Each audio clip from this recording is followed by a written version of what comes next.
Hi there! In this video I will show you how to build an application in Google AI Studio and how to publish that application to Cloud Run, which is a Google Cloud service, with pretty much 1 or 2 extra clicks from the Google AI Studio. Once the application is published, meaning it's available for anyone on the internet, I will show you some of the security concerns, something you really have to pay attention to, so you know where you stand and what could be improved in the application. And also we will discuss how you can connect your custom domain to your service so people can access your application via your perfect URL, via your perfect page address. If that sounds interesting, stick around and let's get right to it. Let's first navigate to aistudio.google.com. From the new menu, you can start building right from the main page, just select build option. But let's go to build menu so we can select a different model. I will go with Gemini 3 Pro because I will try to single prompt this application, and Gemini 3 Pro is a little bit better with that from time to time. So let's try to describe an idea, like interactive gamified English grammar trainer focus on conditionals, because apparently I make some mistakes over here. One task at a time, make it interesting, this different task types. Each submission should be separate with bleak explanation if I do something wrong, include a score streak, a counter for motivation, and also add a finish button that shows the personalized session summary. And let's say something about the graphical interface. Let's make it clean, dark bar, colorful, mobile friendly with game-like feeling. So that's quite a long prompt, but you have to be specific if you want to have a perfect application in a single prompt, right? Okay, so let's speed up the video a little bit so we don't have to wait for 2 minutes over here. And as you can see on the left-hand side, we can see all the new files being created. And within 1.5 minutes or so, our application is ready, called Conditionally Speaking. So let's check it out. All right, we've got our first task. If you feed your birds in the garden, they will come back every day. Correct. Right. Try the next one. If the robot runs out of the battery, it go to the charging station automatically, and that's incorrect because it should be will go. All right, I accept the mistake. So let's go for the next one. If you bake the cookies now, they will be ready at the tea time. Correct, nice. Okay, we've got 3 examples. Let's click finish and see if we've got our summary, and we do. Perfect, mastered, need focus and coach tips. Awesome. So the application works as we wanted it to work, right? And out of the box, we've got 2 options. The one I described in the previous video, we can go ahead and click the share app, publish the application, set the default to full screen, and we've got our customized AI Studio link. But it's not really perfect because that link still goes to the AI Studio. So if we open incognito mode and go for that link, person who tries to open the link needs to have a Google account, and it will still be kind of AI Studio interface where they can escape the full screen and mess up with the application on their own, etc. Right? What if you want to publish like the end product? Then you can click deploy app, select the proper project, and it needs to be an existing Google Cloud project with enabled billing. So in this case, let me import one of my projects because I haven't done so yet. Let's select this one, click import, and within a second or 2, I can go again for the dropdown and select my project. All right, so once this is selected and it's verified, so for instance, if it has billing enabled, I can click deploy app, and the application will be automatically deployed on that project on Google Cloud, and we should see in a couple of seconds the custom URL for my Google Cloud service, which API key has been used, and also a link to Google Cloud to check out the service itself. So yeah, we've got all 3 on the screen. So let me copy the app URL.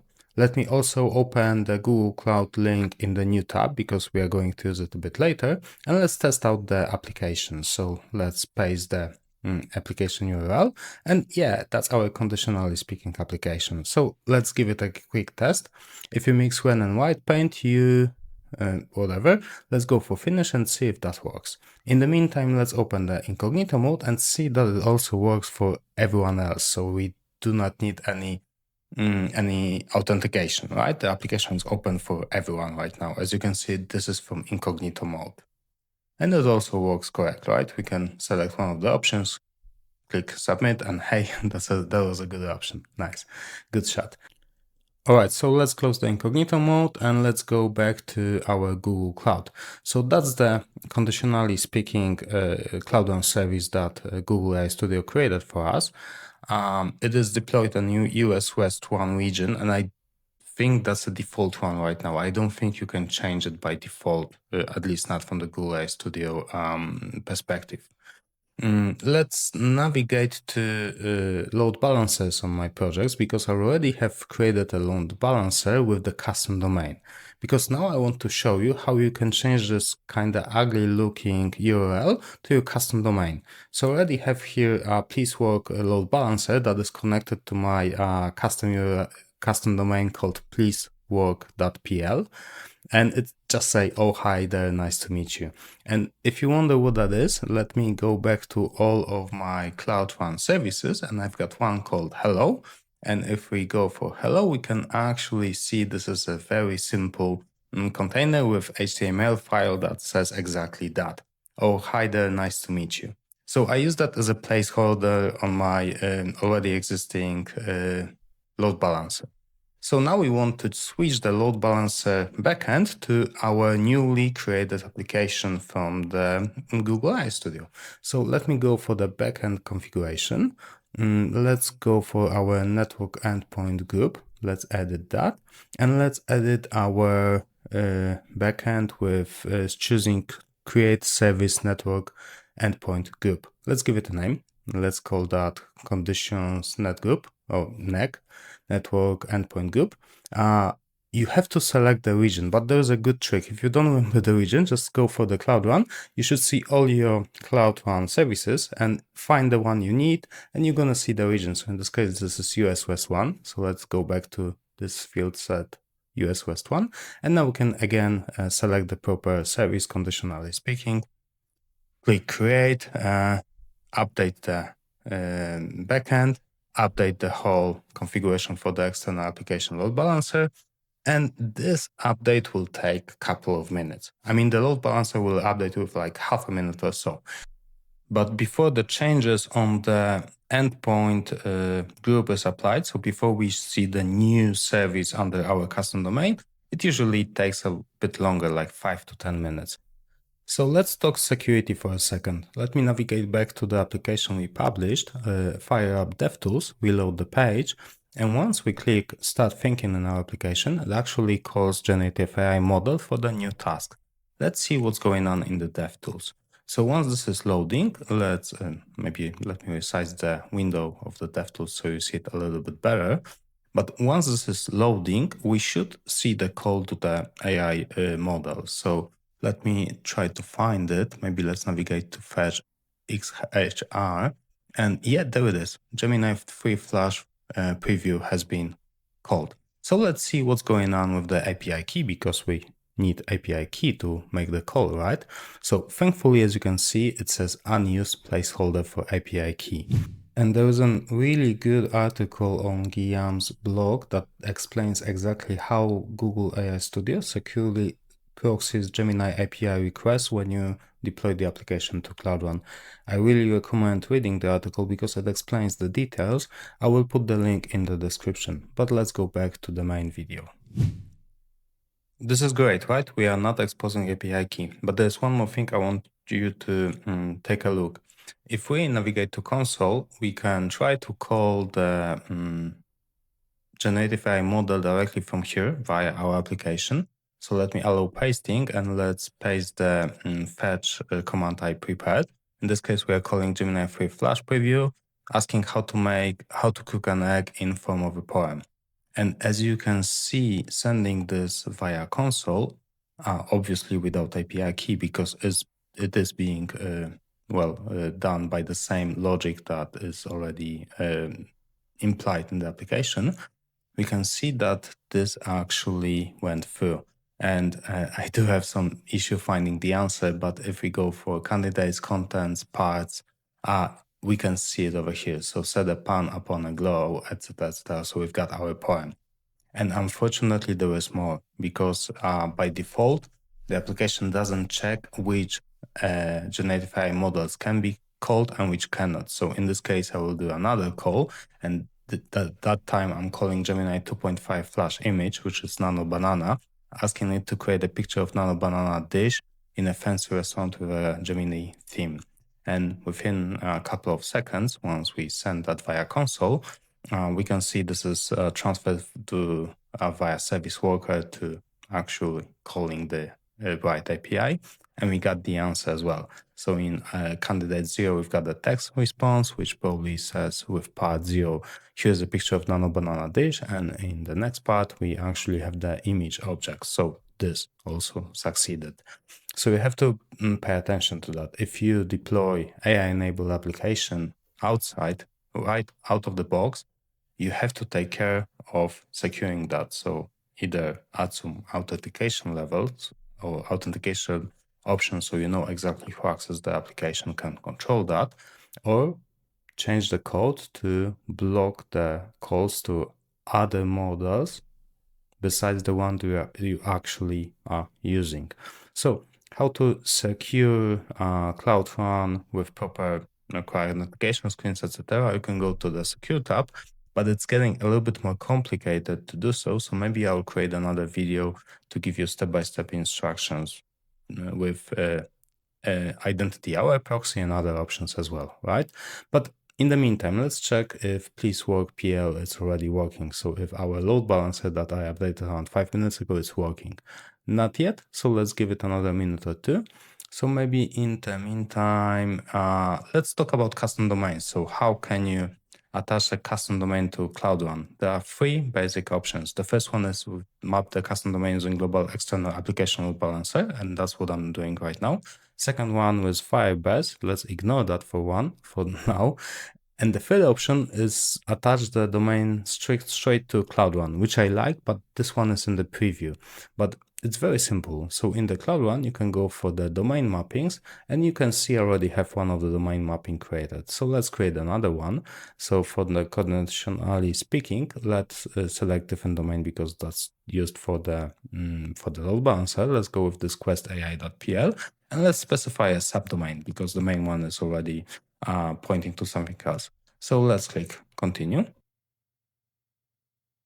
Once this is done, we will get the DNS record we have to update in our name server providers, the domain provider. I already have the record set. So all I have to do is click done and wait for the pretty much, I think that the longest wait we are going to have here is for the SSL certificate to be provisioned because it's SSL by default. So I think this will take around 20 minutes or so. So maybe we'll check on that later. In the meantime, let's check if our load balancer is updated with pleasework.pl. So yeah, finally, if I refresh the page right now, I see our Conditionally Speaking website, which is great. And I've got another test. If you leave your ice cream in the sun, it will melt. And is it incorrect? Is it really zero conditional? I guess the first one would make sense as well. Any native speakers, please let me know because it bothers me actually if that was a mistake or it wasn't. All right, so yeah, that's it. We can try the same with Please Work PL on the incognito mode. So no authentication. It works as well. And let's take a break for like 15, maybe 20 minutes to check if the subdomain we use with the custom domain mapping in Cloud Run will also work, right? So as I told you, 15, 20 minutes. So the SSL certificate took around half an hour to provision. I stopped the recording, and when I came back, I did the second part of the video. Turns out it was blank. I mean, something went wrong with my recording software. So I had to retake the second part. That's why it might look a little bit disconnected, but bear with me. I will try to show everything I wanted to show in the first place. Okay, so the changes are reverted to the previous state. If I navigate back to revisions and let me refresh that, we can see our Conditionally Speaking is deployed 1 minute ago because, as I told you, I had to redeploy that. But all the mappings should already be working. So if we go for english.questai.pl, it's working perfectly fine. And we can check the certificate, and it's a valid certificate from Google Trust Services. Awesome.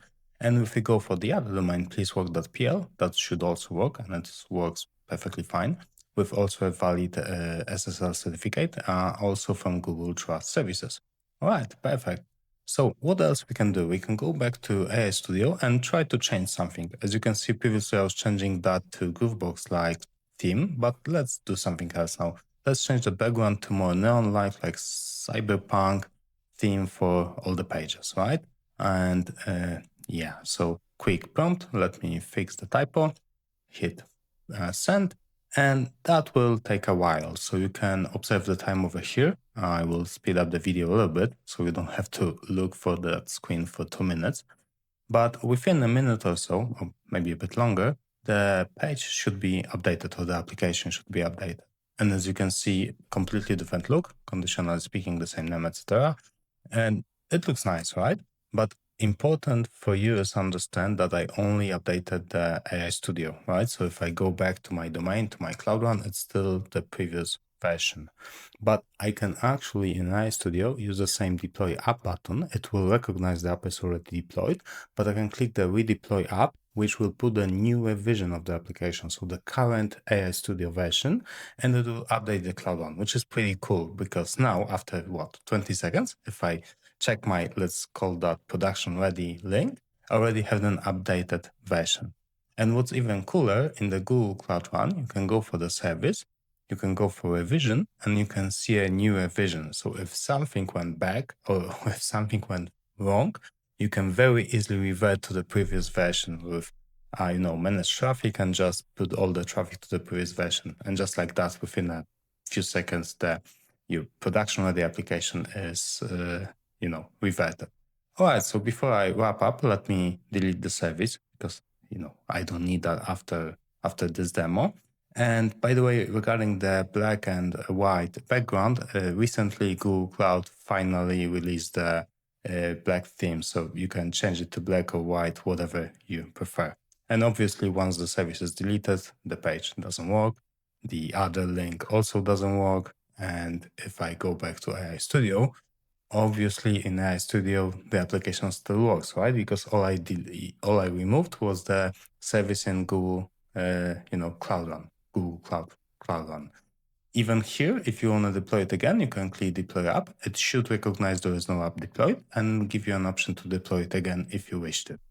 Okay, that seems like a good place to wrap up the video. Thanks for watching and see you in the next one.